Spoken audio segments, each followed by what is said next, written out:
Buri mwaka ku itariki 11 ugushyingo isi yose yibuka cyangwa ikishimira ibintu bibiri bitandukanye ariko bifite uburemere mu mibereho y'abatuye isi.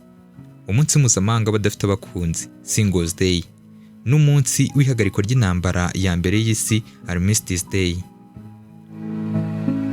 Uyu munsi watangiye mu Bushinwa mu mwaka w'1993 ubwo abanyeshuri ba kaminuza ya Nanjing bashakaga umunsi wo kwizihizaho ubuzima bw'abatagira abo bakundana nabo.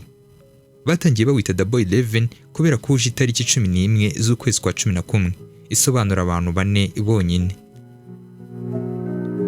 Nyuma y'imyaka mike Singles Day yahindutse umunsi ukomeye w'ubucuruzi ku isi yose, aho amaduka kuri interinete atanga ibiciro byihariye n'igabanyirizwa, bikarushaho gusigura ko no kuba uri wenyine bishobora gukurura ibyishimo n'amahirwe.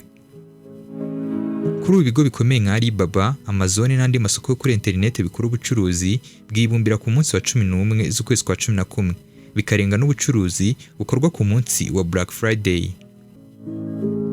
Uretse kuba ino tariki ari umunsi w'abatagira bakundana nabo ku isi hose, kandi hizizwa umunsi w'ihagarikwa ry'intambara ya mbere y'isi, aho ku wa 11 ugushyingo mu mwaka w'1918 abasirikare b'Ubudage n'Ubufaransa basinye amasezerano y'amahoro yasoje intambara yari imaze imyaka 4. Mu bihugu byinshi birimo Ubwongereza, Ubufaransa, Canada, Australia n'Ubutaliyani, uyu munsi witabirwa n'abayobozi bakuru b'ibihugu n'abaturage, aho bunamira abaguye mu ntambara ndetse bakibuka n'abarokotse izindi ntambara. Yumva kuri mikro ni kimwe ibisanzwe. Ini 21 CR TV, mwibutsa gukora follow ndetse ukanakora subscribe kuri channel yacu ya YouTube. Murakoze.